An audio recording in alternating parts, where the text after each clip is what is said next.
So, you mean to tell me that Sarah slept with Musty Michael? Is that what y'all telling me, friends? Now, I know you lying. Now, I know you... I'm sick of y'all.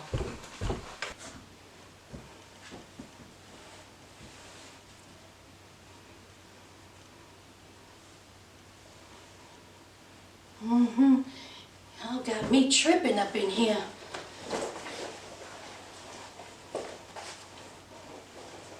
I'm sick of y'all. I'm sick of you. Now y'all know y'all don't supposed to be lying like that.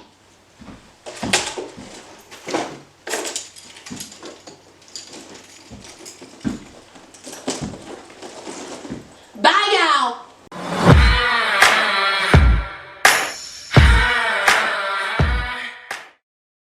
Hi friends, welcome back to my channel. Sass here. I'm here to do the review of Life After Lockup. Don't you worry, y'all. I get to Sarah in a minute. Well, I'll get to her in a minute. But first, let's talk about the gnats, okay? Just the gnats that we just need to knock out real quick, okay? Just swat away.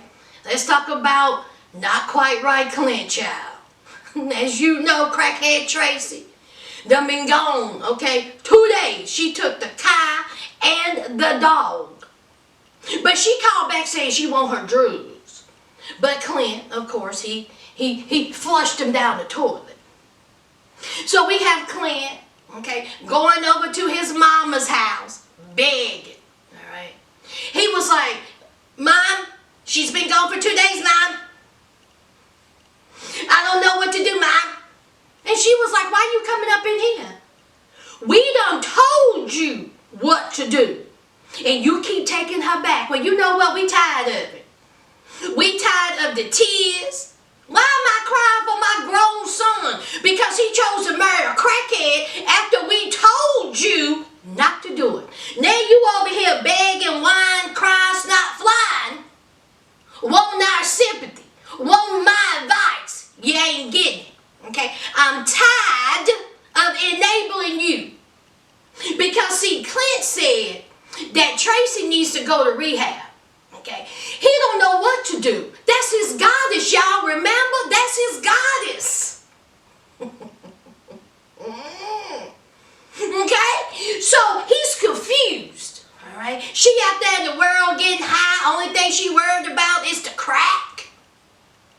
So he comes back and he was like, listen here, Mom. Tracy home. Y'all, Tracy is home, honey. She done dried up. Honey, the money done dried up. The car done dried up. The dog is hungry, honey. I bet you she pulled into that driveway on empty, y'all. Empty. The car on empty. She on empty. The dog ain't ate in a couple of days. We know she ain't ate. So what did she have to do? She had to run back home to Not Quite Right. So he goes in there, he was like, listen here, Mom, I need a ride. His mama said that there's 2 things you're gonna do. Get out my face and get out my face further. She said, I ain't taking you home. We are tired of enabling you. What did I tell you 15 minutes ago, boy? See, the same way you walked in here begging is the same way you leave. Take your feet to the street. So here comes, you know, Clint. He's all worried about the dog. I just want to know if the dog is okay, Mom. That's all I worry about. Get an Uber. That's what his mama said. Mama Clint tired, y'all. Mama Clint is tired.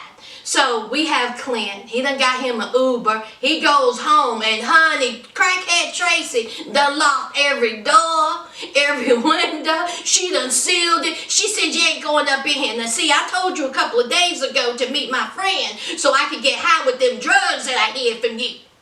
And you think you just gonna walk up in your house peacefully? Oh no, I'm gonna seal, lock everything up in here. You ain't coming in. You ain't gonna do it. So here is Clint trying to open up the door. He done went through the garage. He's banging. I'm gonna keep knocking till you open the door. This is my house.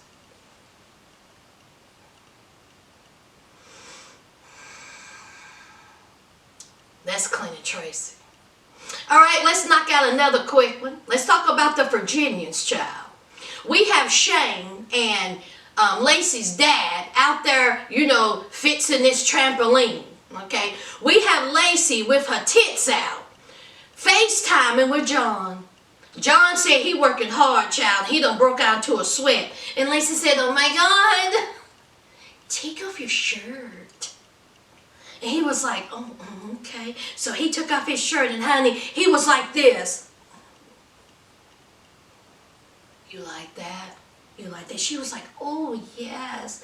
So then, since her husband is outside fixing the trampoline, and since her father is outside working on a trampoline, Lacey thought it was a good idea to show her ex-boyfriend, not her husband, her tits.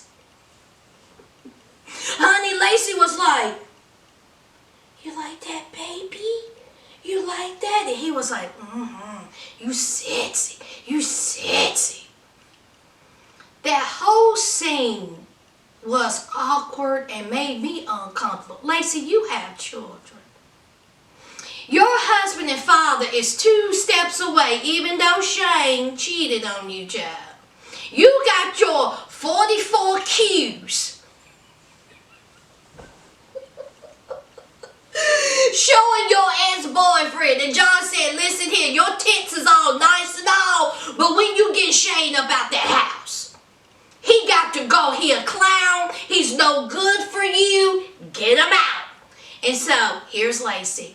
Ever since I found out that Shane broke up with me, oh my God, I feel a certain type of way. And John has always been there for me. Maybe John is making sense. Maybe he's making sense. Maybe I should kick Shane out. I mean, I want to be with John. Get the heck out of here. Move on. All right, let's make this quick. Let's talk about Latina Heat and Brittany. As we know, Latina Heat done lied to Brittany. Talk about he was over his cousin's house playing poker. When he was over some woman's house trying to improve his skills of poker playing. Okay, because he done lost a whole bunch of money. Okay, that's one lie. 2, he haven't told Brittany about him losing a whole bunch of money. That's 2 lies. And 3, he done went over to this woman's house who is a professional poker player. Honey, that's 3. He just telling lies on top of lies on top of lies. He telling all these lies. He need to get a job. See, if you got a job, Latino Heat, you wouldn't have to tell Brittany all these lies. So, of course, Brittany, found out from the stupid cousin because, see, the cousin wasn't in on the plan. So here comes Latino Heat coming in. What was it, 4:30 in the morning? Honey, Brittany was wide open, wasn't she? Brittany had that good eye open. She was like, you think you gonna walk in here at 4:30 in the morning and I'm gonna be asleep? Oh, no. Oh, no. So here Brittany was like, oh, okay, good morning. How did you do? And he was like, oh, I did all right. I did all right. She was like, how'd your cousin do? And he was like, oh, my cousin, he can't play. He's an idiot. And so then it was on like Donkey Kong. She was like, he's standing here lying to me. Just lied. So she gets up, Latino Heat, he's still asleep. He had a long night. So she done got the kids out. She got to get the little boy to school. She got to get the baby ready. I mean, she's just fit to be tied. And she confronts Latino Heat. She said, you lied to me. Okay, you lied to me. I'm driving all around. I got the babies ready. I had to call my no good mama for some advice. Why you lying? Now, why you lying? She said, now I will go upside your head, honey. Why you lying? You better tell me right here and right now. So, of course, Latino Heat, he hemming and hawing. She done grabbed her stuff. Now, remember, she's pregnant. She is hot, honey. Hooker coochie hot, child. And she was like, tell me, why are you lying to me? Honey, blood pressure done raised, honey, child. And so, Latino Heat said, stop it. Okay, you can't be leaving this house mad, hot, and pregnant. Okay, just calm down. I'll tell you the truth. So, Latino Heat says that he's been losing money. He didn't want to tell her. And he got a professional poker player to help him, to improve his poker skills. And so she's just standing there looking at him.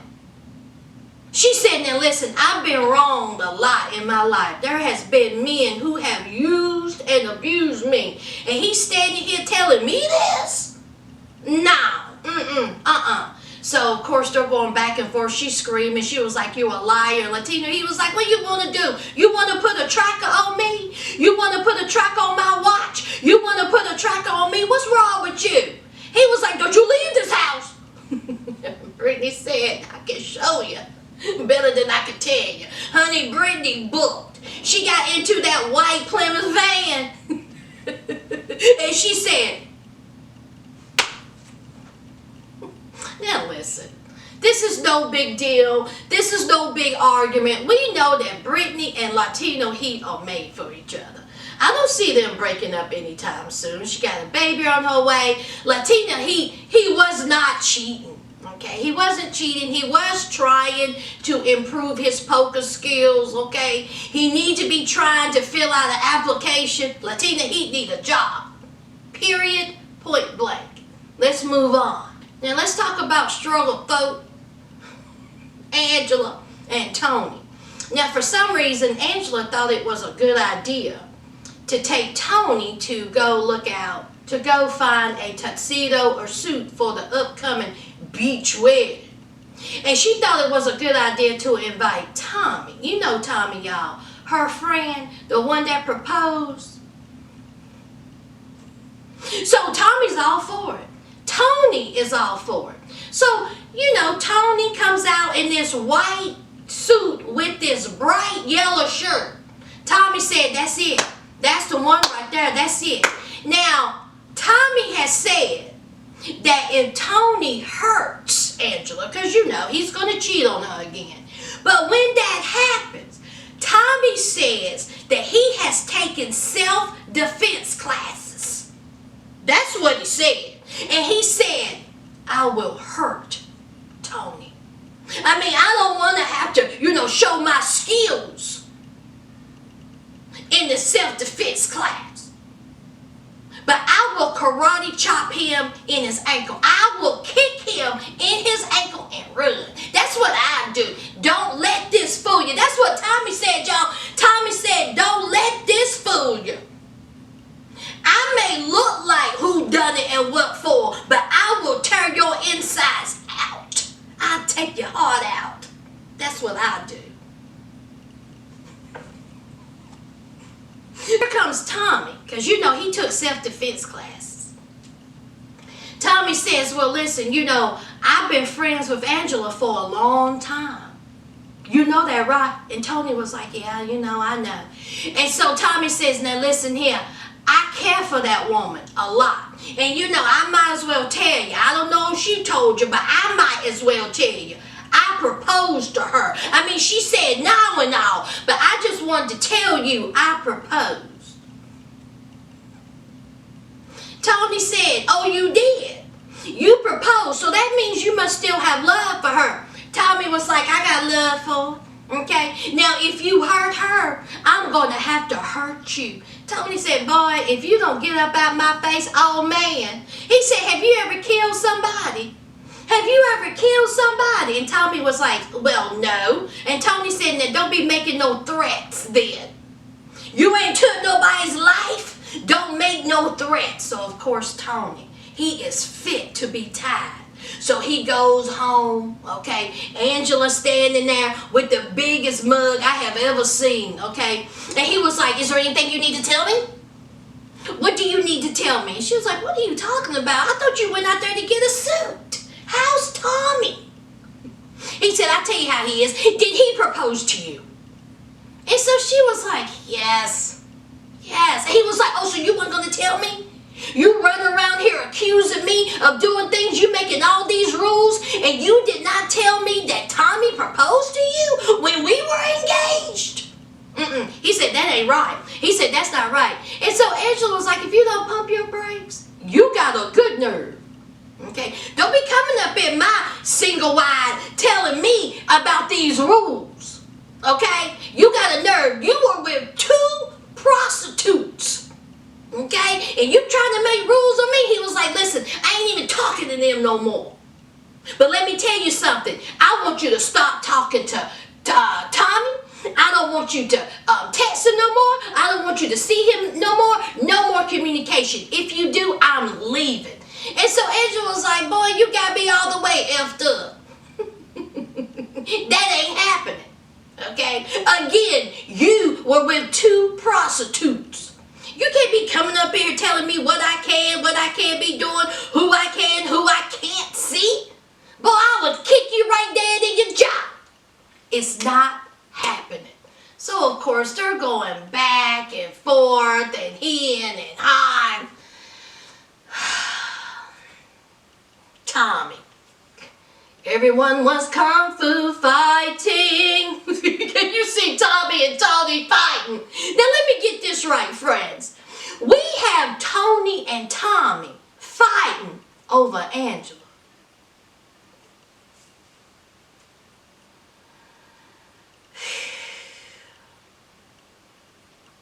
Think about that, friends. I'm going to need for y'all to think about that. Let's move on. All right. Let's talk about Boys in the Hood. Lamar and Andrea, child. Lamar and Andrea. All right, so we know they had that big fight about whose condoms was whom. Lamar said it was the brothers said it was his, and Andrea is still mad, okay? So her best friend comes over. I like her best friend. And so, Lamar was like, what's up? But she was like, where's she at? And he was like, downstairs. And so here Lamar said, listen, I'm tired of trying to talk to Andrea. Maybe her friend can talk some sense into her because Lord knows I can't. So her friend comes down and said, what's going on? Andrea sitting there eating a box of chocolates. Honey, she looked tired, y'all. She looked like who done it what for. Okay? She needs some oil sheen in that hair. That's all I'm saying. So her friend said, tell me what's up. What happened? And so Andrea goes into the story about how she found the condoms in Lamar's coat. And so her friend was like, okay, what did he say? And she was like, yeah, he told me that it was the brothers. And she said, I can't believe him. She said, at first I believed him, but now I don't believe him because he had prostitutes. Now, when did these prostitutes come around? When did we have the prostitute conversation? I missed that. Have I did so many episodes of these that I done forgot about the prostitute? Did we talk about prostitutes, friends? Leave it down below because I don't remember Lamar paying for prostitutes. Was that like when he first got out of prison? Child. So the friend is looking at her and was like, girl, what are you talking about? Prostitutes? She was like, obviously, you love this man. And she was like, why is this even a conversation? She said, you just mad to be mad. Lamar haven't given you a reason to, think that he's done cheated. So here comes, her friend going upstairs talking to Lamar. Lamar was like, man, them condoms ain't mine. And so she was like, have you ever cheated on her? And Lamar said, I ain't never cheated on her. I ain't have to. I ain't never cheated on her. Her friend was like, man, I believe you. So she go downstairs. And so she was like, listen, okay, you need to get out of this. All right, y'all need to talk it out. Either you're going to be with him or not. And so Andrea brings up the condoms. She was like, girl, throw them condoms away. They wasn't his. Throw them away. Get rid of them. Okay, so later on, we have Nyla doing her mama's makeup, and Nyla is just telling us, like, listen, you and Lamar, the only thing y'all do is fuss and fight. You don't talk. There is no communication. You just fuss and fight. How are you supposed to have a relationship like that? How? And she was like, I know. She was like, I just don't know what to do. I don't know what we can do. And so Andrea's tired. Okay, she is tired of Lamar living in California, and she is tired of living in Utah without her husband. So they go outside to some beautiful overlook. It's probably about 15 degrees outside, child. And she says, we need to have a serious conversation. I have made great decisions on this spot. and we need to talk. And she said, you living in California, me here in Utah, and we can't make a decision on where we're going to live. It is wearing me out, and it needs to stop. Okay, I want you here with me, but we're going to have to do something, or we can't be together. And so Lamar said, listen, I enjoy my family. I love my family, okay? I love you, all right? And, you know, California is my life. That's where everything is. This California is all I know. But if I need to leave and come to Utah to spend time and to be with my family, that's what I'm going to do. That's what I'm going to do. He tied too. So they said that they are going to have a family meeting, and the family is going to vote on where they want to stay. Either California or Utah. Okay, now Lamar is confident. Lamar was like, listen, okay, I'm confident because of course the children are going to pick California over Utah. He was like, pack your bags, Andrea, pack your bags. So anyway, that is Lamar and Andrea. Let's move on. Don't y'all act like it wasn't coming out. Especially after what we seen last night. Now, as we know, as long as Sarah has been on this show, she has wanted that relationship with Michael because, you know, that's her husband and that's the father of her children. So Sarah has even went and talked to a lawyer about getting a divorce. Sarah have even went to the judge and got temporary custody of the children because Michael is out here slinging and flinging. She even let it be known that she's been paying cell phone bills, insurance, food, gas, all this stuff. Whining, crying about what she done spent. About how that phone's supposed to be for Michael to contact his children. But he's doing the complete opposite. He ain't contacting his children. He contacted whores. And he's getting cash apps from women. Ain't working, ain't paying child support. He come and see his children in 4 months and didn't even bother to bring diapers, a drink, food, a toy, animal crackers, juicy fruits. He didn't bring nothing. Nothing. Okay, nothing. So Sarah, she's upset by this. We have seen her scream, yell, cuss. We have heard him call her a B. We done heard him call her the N-word. We have seen that grown woman go out into the parking lot and sit Indian style while he walked away. So he wanted to see his kids. He wanted to tuck his children in. This was last week. He wanted to say goodnight to his pretty girl, pretty girl. So Sarah said, and I was like, sure, why not? I mean, he's still my husband. That's a fact. He is your husband. Mm-hmm. So then she says, hey, you want to have a drink? I don't care how many women he's splitting in two. I don't care how many women he raw dogging. It's still my man. So we have this episode, and we have Sarah sitting out in that confessional with a little grin on her face and say, yes, me and Michael spent the night together. Now at first she lied and said that one spent the night in one room, one spent the night in the other room, and then she said, F it, I ain't lying no more. Me and Michael had sex. I mean, he's still my husband. Okay, he's the father of my children. Hey, I'm going to sleep with him.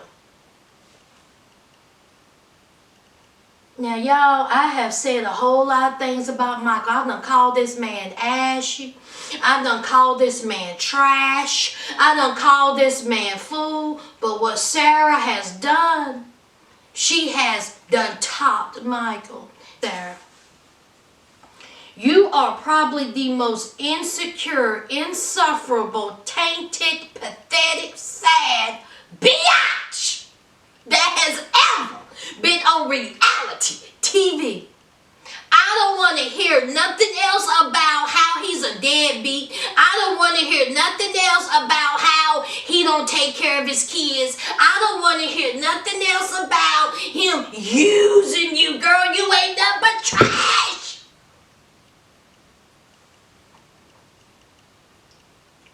So we have Michael. He's leaving at 11 in the morning. Okay. Now, he told Maria that, he was going to tuck his children in and stay. And Maria was like, oh, I'm fine. I'm confident. I don't even worry about Michael and Sarah being together because Michael won't cheat on me. Maria the fool. So, 11 a.m. timeline. Pay attention, friends. He gets back to that hotel.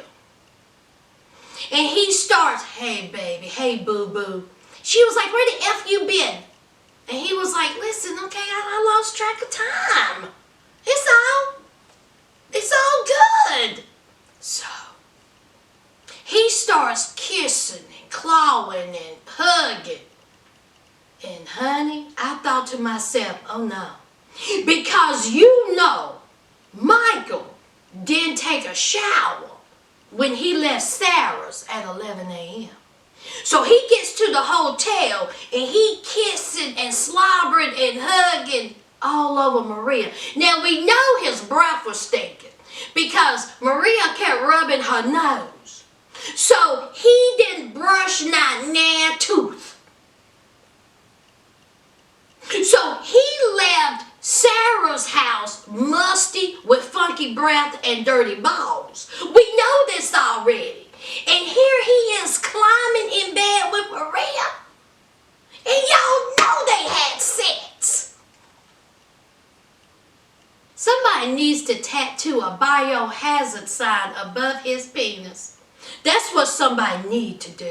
So then time goes on and he goes outside to have a cigarette. And who does he call?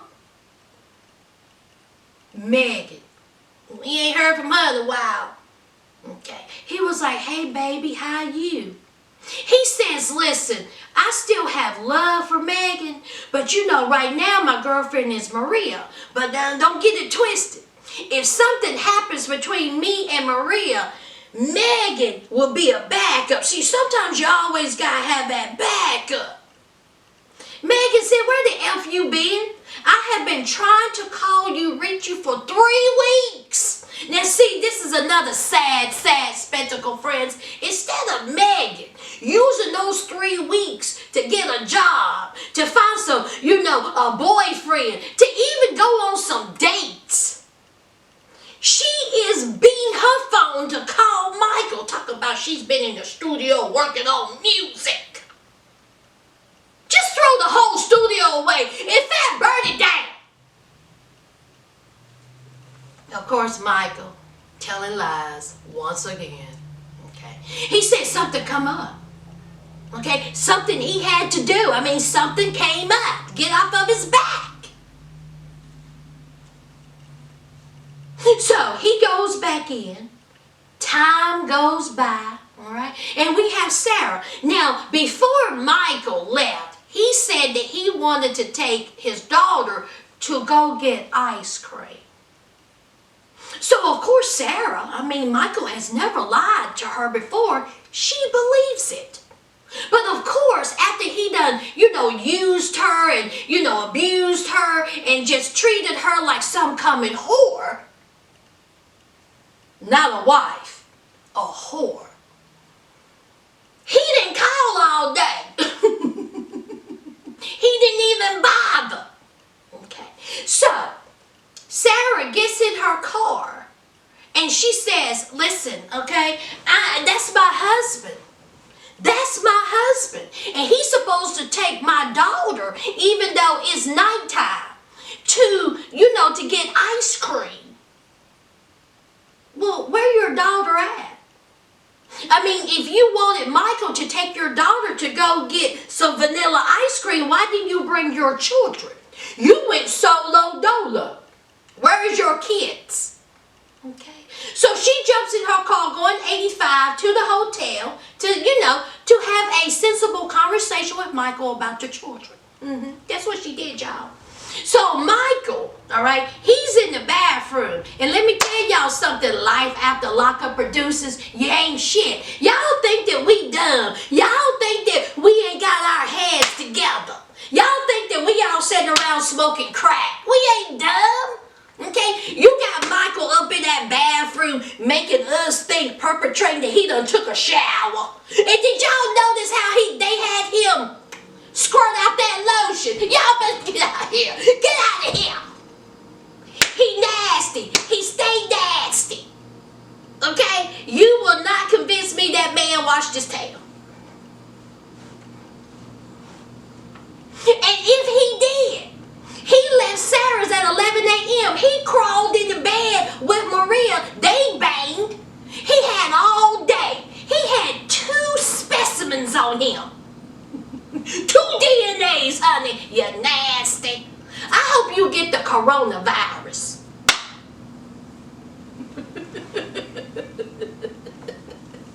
And it just wilts up your penis. You nasty. So, it just so happened that Sarah pulls up into the parking lot. And who walks out? Maria with Michael. They had to have a cigarette break. And honey, Sarah gets out the car and she was like, hey. Now, mind you, Michael and Sarah had slept together. He didn't tell Maria this, but Sarah has that information. She sure does. Okay? So, he was like, what happened? What the hell are you doing here? And she was like, I need to talk to you about Eviana. I need to talk to you about my daughter. It's important. And he was like, oh, no, wait a minute. What's going on? And here's Maria. See, Maria was confident. Maria said that she's not worried about Michael and Sarah being together. She trusts him. Then why are you getting so emotional, Maria? Why is your chest swollen out? Why are you doing all this cussing and, screaming in this hotel parking lot? Why are you doing all this bout it, if you're confident in your musty man? I don't understand, Maria. Do you want to know why, friends? Because she ain't. She knows in the back of her mind that Michael and Sarah had sex. Now let me tell you something. She can deny it all she wants, but she sure enough smelled it. So Maria is screaming, Sarah is screaming, Michael is trying to hold Maria back. Sarah said, all right, there's space and there's opportunity. I'm right here. Here's Maria. You don't want none. You don't want none. I will F you up. You don't want none. So Maria is walking towards Sarah. Sarah's like, and Michael is trying to hold her back. And it goes off. We only got 2 episodes left, friends. 2! And that's it. What y'all think about the episode? Don't forget to leave that like, comment, and subscribe. And until next time, friends.